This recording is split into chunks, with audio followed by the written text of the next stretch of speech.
During a shift, Dr. Marta sees Anna, a 36-year-old female patient who comes to the emergency room referring a 3-day history of lower abdominal pain and discomfort, occasional fever, and overall malaise. Dr. Marta knows that acute pelvic pain is a challenging situation. Above all, she must rule out a life-threatening condition. On physical examination, there is tenderness in the lower abdomen upon palpation, with muscular defense but no abdominal rebound. During the pelvic exam, Dr. Marta feels a mass on the patient's right side.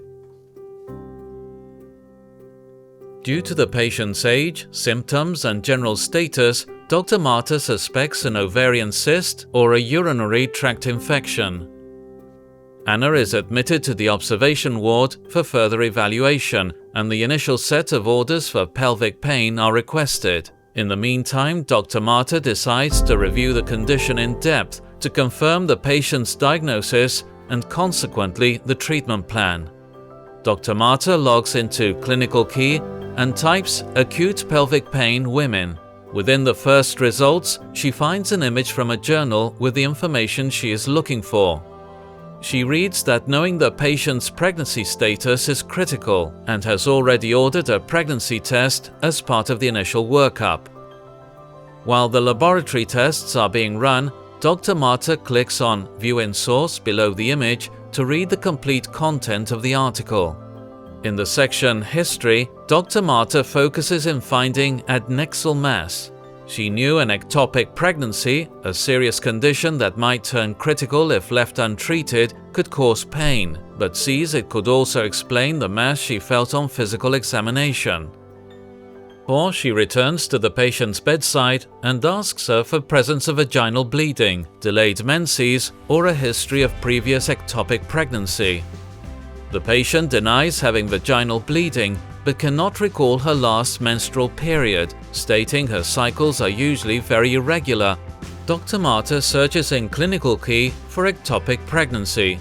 She clicks on Diagnosis in the clinical overview, scrolls down to Diagnostic Procedures, and reads that ordering a transvaginal ultrasound is recommended, as well as the quantitative HCG, which she has already ordered. In the meantime, the laboratory results arrive, confirming the pregnancy and showing an HCG level of 900 international units per litre. According to the HCG level, her patient is between 7 to 9 weeks pregnant. In addition, the ultrasound results are highly indicative of unruptured tubal ectopic pregnancy.